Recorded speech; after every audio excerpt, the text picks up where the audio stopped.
Woof woof! Hey guys, it's me Marcus, aka the Mad Dog, and we're back with another video. It's time for the next installment of the Where to Start series, which is something that I've done every so often on this channel, where I take a look at a character or maybe a publisher or a team and I just say what are the best books or the best media that you can watch or read so that you can understand this character a little bit better. Not everyone who's a fan of the comics community knows every single thing about a character, so I feel like doing this is going to be helpful to a few people, even if it is that a lot of people maybe already know a lot of things about that particular character. Everybody has to start somewhere, and when I look at my comics journey of how I got to where I am today, I think about the characters that interested me the most early on. I had Batman, I had SpiderMan, I had the Justice League, I had the X-Men, but the one that really interested me most was Matt Murdock, the devil of Hell's Kitchen, the man without fear. It's Daredevil himself. But it might be the case that you only know him from the Netflix show, or maybe just the Defenders, or maybe you've only read a few issues where he's featured here and there. So by no means am I going to say that this is a comprehensive list, it's just 10 or so recommendations from my personal back history of reading Daredevil that I think would be good for a new reader. The first recommendation I'm going to give you is the Frank Miller run from the 1980s. This may be hyperbole, but this is possibly the most important and influential story into modern Marvel comics that there could be. When Frank Miller started on Daredevil, initially started as just an artist and then eventually took up the writing responsibilities. And similar to what he did with Dark Knight Returns and what he did for independent comics with Sin City,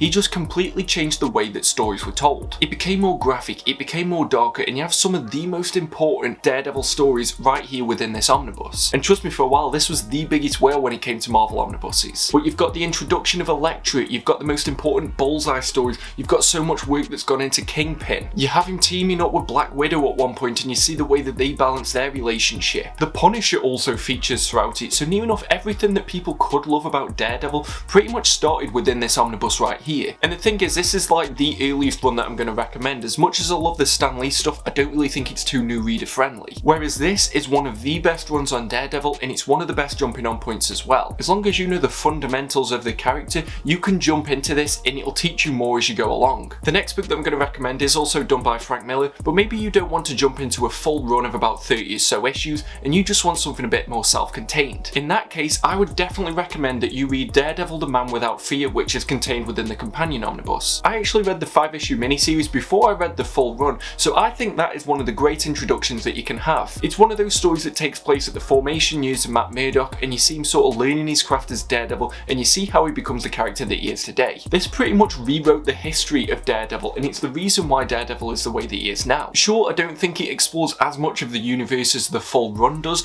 but for something that's self-contained, 5 issues long, a great story, great art, and teaches you a lot about Daredevil, you probably aren't going to get any better than The Man Without Fear. The next book that I'm going to recommend is part of the Annocenti run, and that is the Last Ride story arc. Fortunately, this is coming out as an epic collection, and it should already be published around about now, but it is a shame because this is a run that went on for years and followed on from Frank Miller, and unfortunately it's just being forgotten about because of how prolific the Frank Miller run was. But there are some great storylines in here, and I remember when I was getting into comics and when I had to read them on like the school library through a totally legitimate website, this was one of those runs that I read and I really enjoyed, and I didn't really know how it was actually divided because I had to read it in single issues. So I'm really glad that that epic collection's coming out because now I know exactly what part of the story it was that I like. But this is the trial of the Kingpin. Even though he started off as a Spider-Man bad guy, the Kingpin is the perfect antithesis to Daredevil. And here you get to see how he is when his power's completely removed and how that affects Matt Murdock. At the same time, Matt Murdock's going through this kind of amnesia state and he's learning how to become Daredevil again. So if it is that you don't know anything about Daredevil, you can learn about him at the same time that Matt Murdock does as well. It is a very 80s style of art, so it might be best just to flick through this one and see if it is something that you can get behind. But if it is, I do think this is quite good if you know some of the characters within the Daredevil universe. Maybe it's a case that you've only watched the Netflix show and you're looking for a comic to jump into, because I do feel that this is what season 4 would have ended up being if we actually got it. Another kind of standalone thing that sets itself apart from continuity but still gives you a good knowledge of the character within the MCU is going to be Daredevil Yellow. This is part of a collection of the Colours series, so you've also got Spider-Man Blue, which personally was my favourite, you've got Hulk Grey, which I can't really remember anything about, and you've got Captain America White, which I haven't brought because of the fact that I got the early version of this. But this is from the absolute powerhouse team of Jeff Loeb and Tim Sale, who did other stuff like Batman The Long Halloween. It might already be the case that you've read some stuff by this collaboration and you really like it, so if you want that and you also want a Daredevil story, this is going to be the best way to go. This effectively is Matt Murdock telling you his love story between him and Karen Page, but at the same time you get the flashbacks to him and you get to see how he interacted with his dad before his dad died, and of course you get to see the infamous yellow Daredevil suit. There isn't really too many instances where they use this because the red suit's so iconic, but it is quite good that they use it in this, and it isn't just as a gimmick, it actually is a way of of them telling their story. And you do also get to see some appearances from other characters within the Marvel Universe, such as the Thing and the Fantastic Four, and some of these lesser known bad guys are used as well, like the Owl. So it's only 6 issues long, it's readily available to collect in different formats. I think Daredevil Yellow is a great introduction into the Daredevil universe if it is that you haven't really read too much about him before. This one's just going to get a quick special mention because it was the first time I ever saw Daredevil, and that is SpiderMan the animated series from the 90s. He did only crop up in a few episodes, and admittedly I haven't really watched them since I was a child, but I think the way that they handled this character obviously had some kind of an impact on me because of the fact that that's the reason why I liked Daredevil when I wanted to start reading comics. And as well, this is purely for nostalgia. If you're somebody that grew up watching this series but maybe you didn't get into Daredevil as a result, now might be the time that you should go back and revisit this entire show, because I still think it's great. After that, and it should go without saying that it's going to be on this list, because even though it is the most high profile Daredevil appearance that we've had in any kind of media, I do think it's important that if you've never watched or never read any Daredevil, you at least give the Netflix show a try. Yes, I understand that near enough 99% of anybody who's possibly going to watch this video has already at least heard of the Netflix show, but if you've not read any Daredevil, not watched anything, this would actually be the best way to get into this universe. Even though yes, I do think 13 episodes for each season is a little bit too much for the story that they're telling, I do think that this actually does modernise the story really well, introduces you to Matt Murdock and also the cast of the characters that surround him. So Foggy Nelson plays more than just a sidekick role. Karen Page actually has some kind of character development. You get one of the best portrayals of any kind of comic villain in the Kingpin, and any great Daredevil comic also manages to balance the kind of inner struggle of Matt Murdock, which is exactly what the Netflix show does. So although yes, some characters were chopped and changed a little bit, or maybe they weren't as important as they are in the comics, or maybe the personalities were a little bit different from what you're used to, for something that is enjoyable on its own and does give you the opportunity to springboard off it so that you can get into the comics, I think the Netflix show is one of the best opportunities that you have, especially when you compare it to something like the Ben Affleck movie. But before we get into the second half of this list, where some of the biggest recommendations are going to come, if you're enjoying this video, please give it a thumbs up, and if you haven't done so already, please click that subscribe button, and because my schedule is kind of erratic, click that bell notification so that you never miss a video. The next one is probably the second most important Daredevil storyline that's existed after The Man Without Fear, and that is Kevin Smith's Guardian Devil. Now yeah, just full disclosure, Kevin Smith loves to just put words on everything. At some points you'll think you're reading like an illustrated novel rather than an actual comic, but this came out at a time when Daredevil wasn't a popular character and nobody really knew what to do with him. The 90s hadn't been favourable to him, they just put him in an armoured suit, which admittedly was cool, but they didn't really do too much with it, and it was at the same time that the Punisher was possessed by some kind of demon, so they effectively did a reboot of everything and they called it the Marvel Knights, and Daredevil was one of the biggest selling series as a result of that. This grounded Matt Murdock back into the position of Daredevil, where he was just fighting crime and he was trying to battle with his own kind of disbeliefs that he had with his own religion. And even though it is a Daredevil story, this is most important for being a Matt Murdock story. It details more into the personal life of him, which like I said, every great Daredevil story balances to a certain point, but this is possibly the one that had the most everlasting impact when you look into the later series. Because I'm not going to spoil it, but there's something that happens in this that completely changes the course of Matt Murdock's life. It changes the way that he looks at the world, it changes the way that he handles himself as Daredevil, and it is just one of those important stories, but at the same time, as long as you know that Matt Murdock's Daredevil, and you know the few characters around him, this is going to be a great story for you that will also help you to just read straight into some of the later series that I've also got on this list. What I'm recommending next is actually a single issue about another character, but it also features Daredevil quite heavily, because I know that this is a character that a lot of people like. So if you're a fan of the Punisher, you should read Punisher issue 3 that was part of the Marvel Knights series by Garth Ennis. This is the rooftop scene. It's where Frank Castle's got Matt Murdock tied to some kind of chimney with a gun in his hand,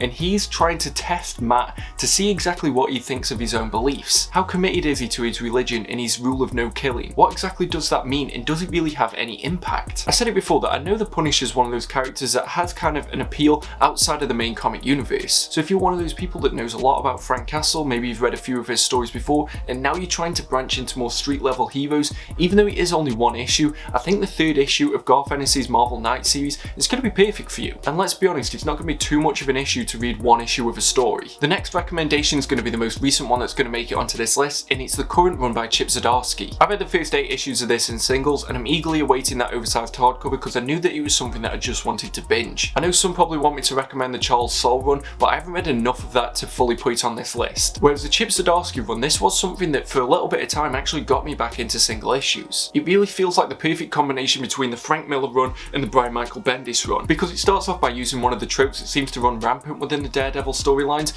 which is that Matt Murdock and Daredevil have been accused of a crime. They've been accused of killing someone, and Daredevil's got to try and clear his name with that. At the same time, with the issues that I've read, it does work as a catch-up on what is happening with Daredevil as a character. Because if you've never read a Daredevil comic before, you're then getting one of those stories that works within the present, but it also gives you the details from the past that you might need. And as well, this has been ongoing for quite a few years already, so if you enjoy those first story arcs and those first couple of issues, you can then jump on and you can probably catch up with this in single issues, and then you'll be fully invested as a Daredevil reader. The next book was actually the first book that I read with Daredevil in it, and that is Ultimate Spider-Man Volume 18 Ultimate Nights. This was written by Brian Michael Bendis, who is one of those pioneers of the Daredevil comic anyway, but they did a little bit of a twist on Matt Murdock here. He's a lot more darker, he doesn't really have as much patience for anyone, and he actually seems like he doesn't want to be part of this team, and Spider-Man actively annoys him. But Spider-Man is one of those characters that every single person knows. There is no way on this planet that you know who Daredevil is, but you don't know who Spider-Man is. And maybe you've even read a few Spider-Man comics before. He's a lot of people's first superhero, so it might be the case that you've read Spider-Man, you know Spider-Man, so you can read this Spider-Man story, learn a little bit about Daredevil. Obviously, it's not really going to help you too much to jump into the main continuity, but you can see the way that he operates within the comic book universe, and then you can maybe jump into one of these other recommendations that I've got. So think of this as maybe like a soft entry point, or maybe it's something that you can recommend to somebody else if it is that they don't actually want to pick up a Daredevil book. One of my final suggestions is going to be the Waid run on Daredevil that ran in the early 2010s. The reason why I think this is great for new readers is because of the fact that it's a little bit more light-hearted than the majority of the other suggestions on this list. Yeah, Daredevil is quite a dark and gritty character, but this tried to take it in a different direction. They wanted Matt Murdock to be more of an enjoyable character, and they wanted it to be a bit more light-hearted despite everything that's going on in this world. You can even tell that just by looking at the art from Paulo Riviera, but what this did was actually put you in the shoes of Matt Murdock. So as you can see here, they often did these things where you saw the world in the way that Daredevil saw it, and it took you on one of those great adventures that even led to Matt Murdock relocating to San Francisco. The reason why I think this is great is because at one point during the second hardcover, there was a crossover between the Avenging Spider-Man and also the Punisher. So this is a run that's just fun throughout, and it takes you on a journey with both Matt Murdock and Daredevil, and you get to see him in different settings. So if you don't want something that's too intense, too dark, or maybe a little bit too bleak, I'd recommend picking up the Waid run and seeing how that one treats you. My penultimate recommendation is one that I feel like a lot of people might not agree with me on, but I really enjoyed Daredevil End of Days. The premise of this is that Daredevil is dead, and it's about Ben Urich finding out the truth of what happened. So yeah, it might not seem initially that this is a great jumping on point for Daredevil fans, but this effectively works like an Elseworlds tale. So you can see how other people view Daredevil through their eyes, and Ben Urich's such an important character, and it feels for me like when Batman books tell a story about Jim Gordon. So I do think this is great. It's short, it's only 8 issues long, and it does work as a murder mystery, so it's not something that's your main street crime level fighting. And this is written by Brian Michael Bendis, and I believe that this was the last Daredevil story that he told, and it is kind of his send-off for the character because you see him collaborating with some of the artists that he's worked with throughout the past. The reason why I'm mentioning that is because I would not be able to do this list, and I would not be able to sleep at night if I did not mention the most pivotal and important run for me as both a Daredevil reader and a comic reader, and that is the Brian Michael Bendis run of Daredevil. This has recently been reprinted in the 2 omnibuses, so there's absolutely no excuse to not pick this one up, and this was the first non-Spider-Man Marvel book that I read, and it's probably the only reason that I've continued reading comics. I think I was about 12 or maybe 14 when I first read this, and this completely blew my mind. Sure, yes, the first issue isn't introducing you to the character Matt Murdock, it isn't teaching you how he went blind, it isn't going to show you how he got his costume, but this just immediately sets off in 5th gear, it's already going at 100 miles per hour, and it just gets better from there. The pinnacle of this book happens in around the middle part of this story. I'm not going to spoil anything because I remember when I was reading it, and I was reading it in the 6 oversized hardcovers, and I just had to buy the next one that I ran to the comic shop just so I could see if they had it. They didn't, but that's a different story for a different day. So for me, this was my first proper run of Daredevil that I ever read, and because of that, that's the reason why I'm sitting here today and being able to recommend all these books to you. You also just get some great stories with Matt Murdock on his own, Elektra, you get to see how he interacts with Foggy Nelson. If I remember correctly, Jessica Jones appears at one point in this. Kingpin's a running theme throughout the entire book, Bullseye shows up, and even Stiltman gets a bit of an appearance. I absolutely love this book. It's one of my top 10 favourite books of all time. I read it in the last few years and it still completely holds up. It's not just nostalgia that's fueling this recommendation, but from that book as well, it will help you to get into other Daredevil books like the Brubacher Run, which I can't really recommend on its own because the way that this starts is an immediate follow-up to what happens at the end of the Bendis run, but this is also a great run, and if you read that a Bendis run and you like it, you can end up getting about 10 or so years of just great Daredevil storytelling. So there's so much potential for you as a Daredevil fan and a Daredevil reader if it is that you want to jump into this character as a result of the Bendis series. I regret nothing about that being the first book that I read for this character, and it's one of the main reasons why he's one of my favourite characters of all time, and it's the reason why I felt like it was important to do this where to start video. If you're somebody that's only read a few comics and you're wondering if Daredevil's a character that you should get into, you really should. There's so much depth and complexity to him, and there's just a wealth of great storytelling. Some of the best runs of all of Marvel have been as a result of Daredevil. And I normally tend to say this at the beginning of where to start, but this series is about recommending stories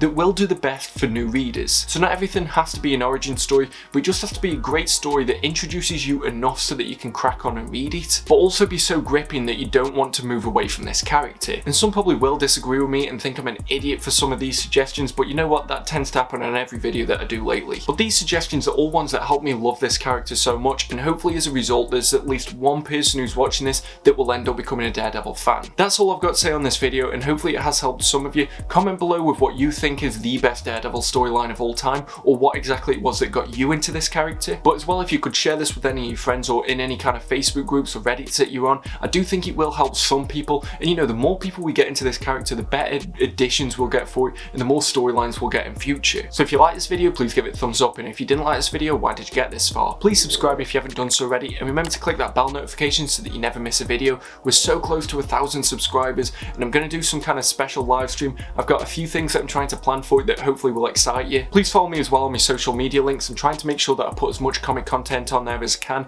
and I actually give you guys the opportunity to vote on what you want to see on this channel. And if you do want to support this channel, it is greatly appreciated. I haven't really got enough that I can do anything to offer a Patreon for, but all I ask is that you treat yourself to a book, hopefully a Daredevil book that you've seen on here, but please just use one of the Amazon affiliate links down below. I can't see any of your details. It doesn't increase the price. It just means that eventually there's going to be some money coming into this channel. But just make sure that you stay safe, stay reading, and stay mad, dogs. Woof woof. See you in the next video.